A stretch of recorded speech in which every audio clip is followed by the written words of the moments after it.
Hello everyone, I go by the name Niama, and this is New Wele News and Trends on Niama and Ejabodi Studios. If today is your first time coming across a content from this channel, please hit the subscribe button, like, share, and comment when you find value in the content, so we grow as a big, beautiful family together.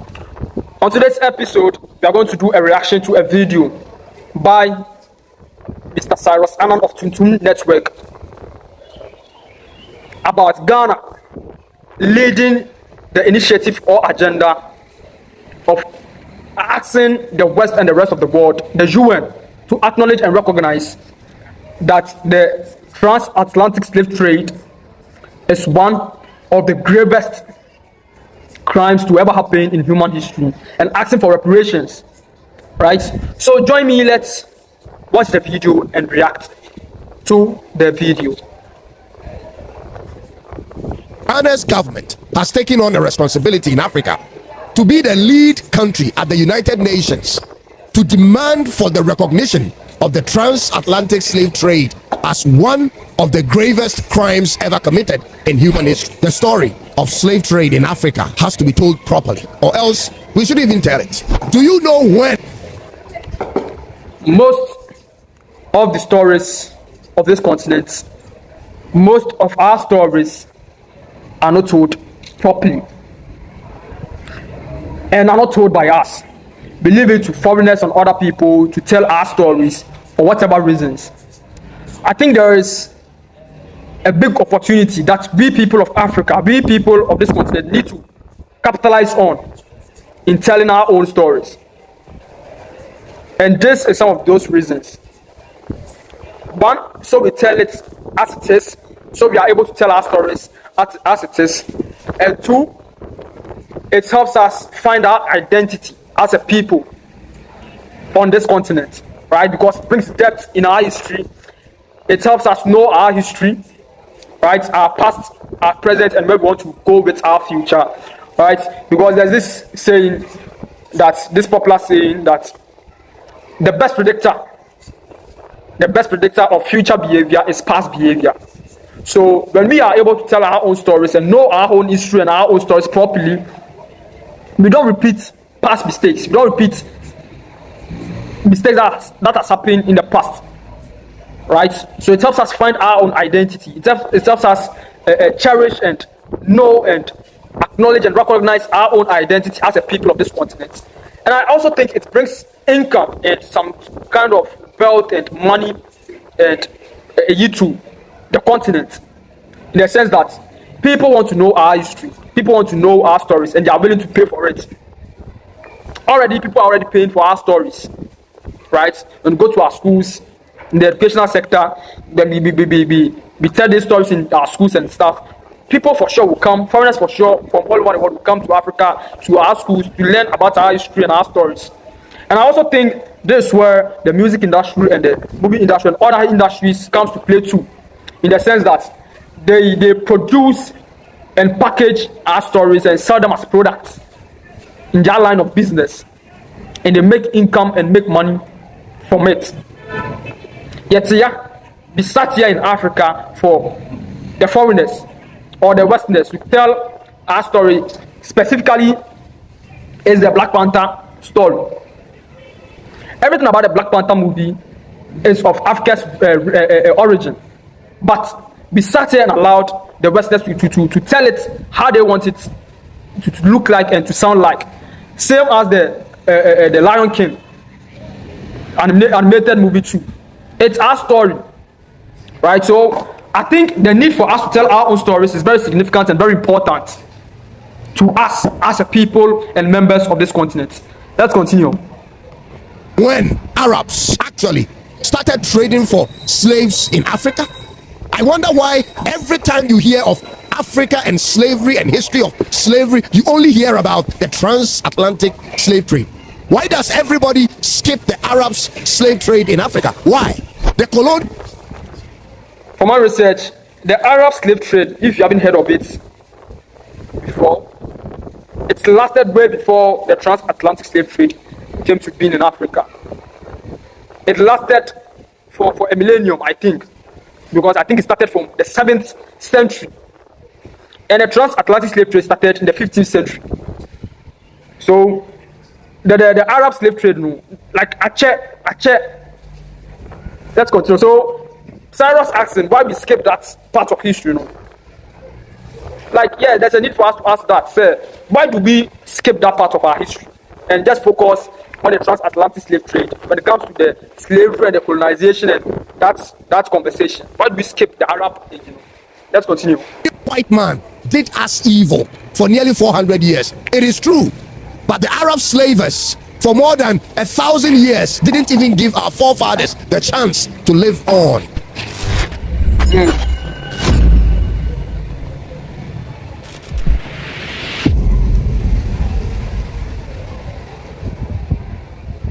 If there has to be reparations and apologies offered, it must be offered by the right people and not just the popular enemy, ladies and gentlemen. And it must start from the very beginning. This is the backdrop of this whole story. Please follow me through this. Ghana's government has taken on a responsibility in Africa to be the lead country at the United Nations to demand for the recognition of the transatlantic slave trade as one of the gravest crimes ever committed in human history. This is the entire thing. This is what Ghana is taking the lead of. Ghana is doing this because our people played a pivotal role in the business of the transatlantic slave trade in West Africa. And the president of Ghana, John Dramani Mahama, and the foreign minister, Okujeto Ablakwa, are leading the way in all of Africa to demand that the United Nations recognizes the crimes committed against Africa in that 350 to 400. I think this is a good initiative and agenda to be pushed by Ghana's government, that UN, the West, and the rest of the world recognize and acknowledge that the transatlantic slave trade is one of the gravest crimes to ever happen in human history. And I commend Ghana's government, which is my home country, under Mahama, for pushing and leading this agenda and initiative. But I don't think the reparations should be paid to Ghana or African countries, but rather to our own people, our brothers and sisters, the ancestors of the slaves who suffered the slavery itself, who were sent to the West and other parts of the world to work and to be treated as slaves. I think they are the ones who deserve to be paid these reparations and not Ghana and African countries. Because I think we contributed in the transatlantic slave trade. And these are my reasons that we shouldn't pay the reparations to Africa and Ghana. We contributed to the transatlantic slave trade by selling our own people. But one would say that we didn't necessarily sell our own people, right? Because before the Westerners, or before the transatlantic slave trade came to the shores of Africa, we weren't as one people as we are now, but rather plenty different groups of people with their own cultures and different cultures. So for instance, the Ga-Adangbe and the Ekuapems are two different groups of people with their own different culture. And they don't see themselves as one people, though they have the same skin color. And back then, there was nothing like race. What they knew was tribes, right? I'm from the Ekuapem tribe, I'm from the Akan tribe, I'm from the Mampusi tribe, I'm from the Ever tribe, I'm from that tribe, I'm from this tribe. They didn't know anything about race, that we have black and white and brown and green and orange and what have you, right? So the Ekuapems and maybe the Gans, a war has broken between them. They have gone to war, fighting each other, and the Ekuapems are able to conquer and win the war against the Gans or the Ga-Adangbe people. They take the people of the Gans as prisoners of war, and sometimes or make some of them slaves, right? And then the transatlantic slavers or the Westerners came to the shores of Africa. They sell some of these slaves to the Westerners or to the whites, right? So you realize that they are not selling their own brothers and sisters, as in like they are not selling their own Ekuapem people, but rather selling a different tribe, which they don't see them as to be their own people, or one of them, they see them to be different people altogether, right? One would also say that we are ignorant, or we are ignorant, and we didn't see the dangers or what the consequence of what we are doing, of we selling those people to this Westerners. Because when you compare our time of slavery to the Westerners or the transatlantic slavery, it's somehow different in a way. It's different in a way, right? For example, the Akans or the tribes of the Akan or the Asante Kingdom or the Asante Empire, when they fought or when they go to war with the tribes of the northern region, the Mampusis and those people in the northern part of Ghana, and they win them, and they take these people of the tribe of this northern part of Ghana as prisoners of war. They don't literally make them slaves, but rather they integrate them into their system in the sense that they even give their daughters to this northern tribe people to produce with them, with their daughters. Because the average account man or the average Asante man is short in stature as compared to the average northern person man. They are thick and tall, right? So when they conquer these people and they take these people as prisoners of war, a Bushapeni of maybe a Apia would take the strong and thick tall men of these northern people and bring them into his family and give their daughters and their nieces to this men to impregnate them and produce more children, so that their children will also be thick and tall, so they can use their children as means of conquering other tribes. I trust or I believe you understand where I'm driving to, or what I'm trying to say, or what I'm trying to communicate. So that is it. I think the reparations should be paid to be Ghana or Africa, but rather to the people who really suffered, the ancestors of those people who suffered the slavery itself. Right? Yeah, but I commend Ghana's government for starting and pushing this agenda and initiative. I commend them. Let's continue. 100-year period, ladies and gentlemen, and also make reparations available to affected countries. Now, the stance of the Ghanaian contingent concerning the reparations is not only in money or monetary value, but in formal apologies and policy reforms. But ladies and gentlemen, first of all, this is a good thing to pursue. I'm going to tell you my opinion on this, but I want to acknowledge that this is a good thing to pursue. It is an and I agree with it. I agree with this too. It's a good thing to pursue, right? But at least they should recognize and acknowledge ourselves. They did us bad. They did us wrong, right? But the money, the monetary compensation or reparations, I don't think should be paid to Ghana. We don't deserve it because we participated in it literally. The people of Africa, or Ghana to be specific, participated in it, in the slavery literally. So I don't think we need that reparations, but rather the Black Americans, our brothers and sisters, who are the ancestors, or who are the descendants of the slaves who suffered the slavery itself. Right, let's continue. An honorable thing to demand accountability for what has been done to our forefathers. But I feel like Ghana and the rest of Africa are only picking on the easy target. Please hear my argument. And I feel Ghana and the rest of Africa are picking on the easy target because they are the only ones that literally make room for such accountabilities by way of their constitution. Please follow me through this. Ghana and Africa altogether are picking on the West because the West practices democracy, which actually makes room for such demands in the first place.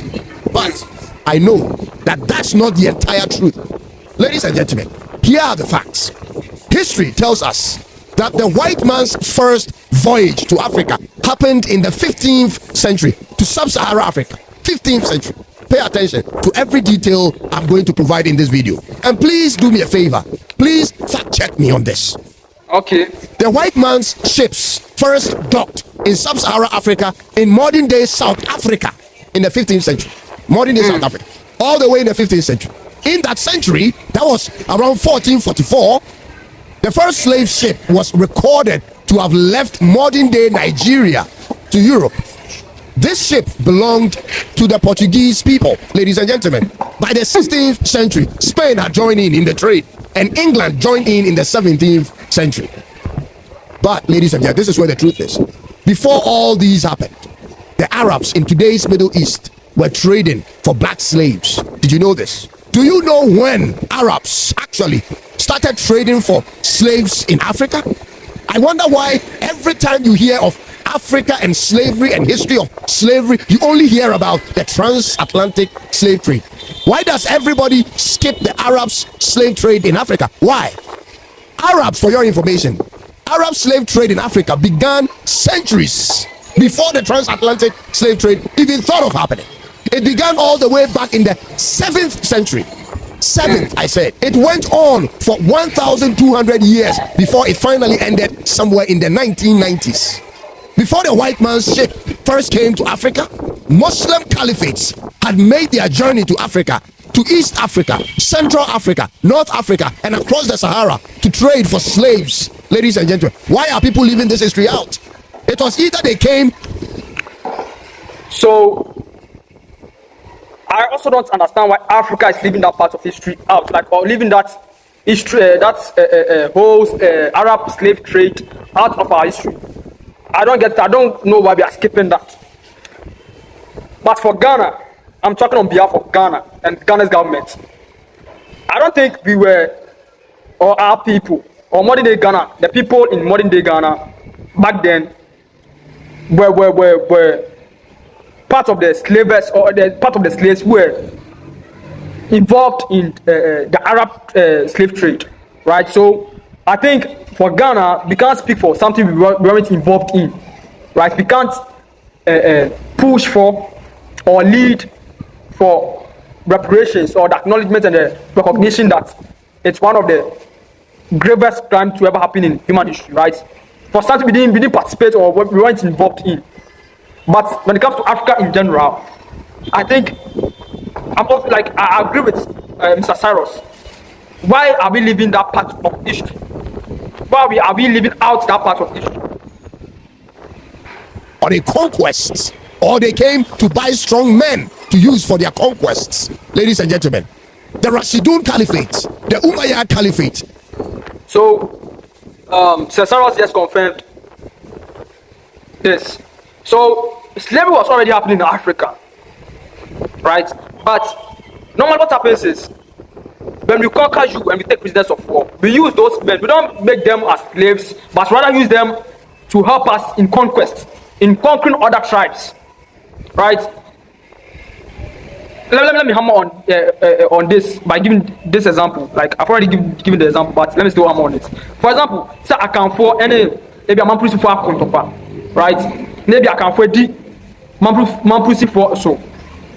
Among fa mbema na ya chiom, like man pussy for mbema na ya chiom. Mamu mbeye slave adwuma tses na abrofo no ye say bia mundo fom ye boom ye mamu aduane di ye tuam ka ye mamu nsuo num, like ye mo basa like the terrible and horrific kind of slavery the whites or the westerners used our brothers and sisters, right? But rather we integrate these people, these prisoners of war, into our culture, into our society, into the Akan society, right? They integrate the Mampusi people, they're the prisoners of war of the Mampusis, into the Akan culture and society, in the sense that they even give their daughters to these men that they should impregnate them so that they produce TikTok men. So that they use these TikTok men to conquer other tribes. You get me? So that's it. So Cyrus has even confirmed this whole the Abbasid Caliphate, the Fatimid, Almohad, Ottoman. Tell me, ladies and gentlemen, which Islamic caliphate didn't trade in African slaves according to history? But everybody conveniently leaves all of that history. They leave it out and only talk about the transatlantic slave trade as though that was the only thing that happened. Isn't that deceptive, ladies and gentlemen? And you think they traded for those African slaves to take them and feed them with milk and honey in the Middle East? Listen, if we are going to talk about slavery in Africa, let's talk about it. But let's also get all the history right. Why aren't we pushing for reparations for slave trade in the Middle East? Why? Why must the Middle Eastern slave trade that lasted longer than any slave trade recorded in Africa? Why is it always overlooked? Who is pushing this one-sided narrative and why? Meanwhile, historians put the number of deaths during the trans-Sahara slave trade to 10 million people. 10 million Africans died in that process. Men, women, and children. And the saddest part in all of that is, in as much as the transatlantic slave trade to the west was horrific and shouldn't have never happened, at least we have a sizable number of African Americans, Africans in the Caribbean until today. So, from my research, the Arab slave trade, sorry, and I said 10 million people died in that slavery. You know, I think it's the same as the transatlantic slave trade, and that should tell you how grievous the transatlantic slave trade was, because the transatlantic slave trade lasted for 4 centuries, whilst the Arab slave trade lasted for a millennium, which is 1,000 years, and the 4 centuries are like more like 400 years, right? It's 400 years, 1,000 years, be 10 million for 10 to 12 million for the year. We are 1,000 years, no 10 billion to 12 billion in the year.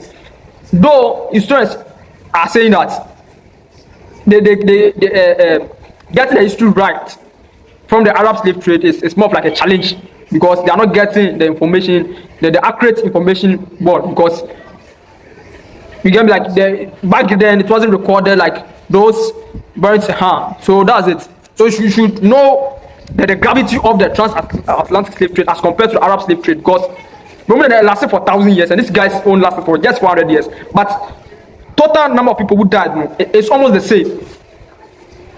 same.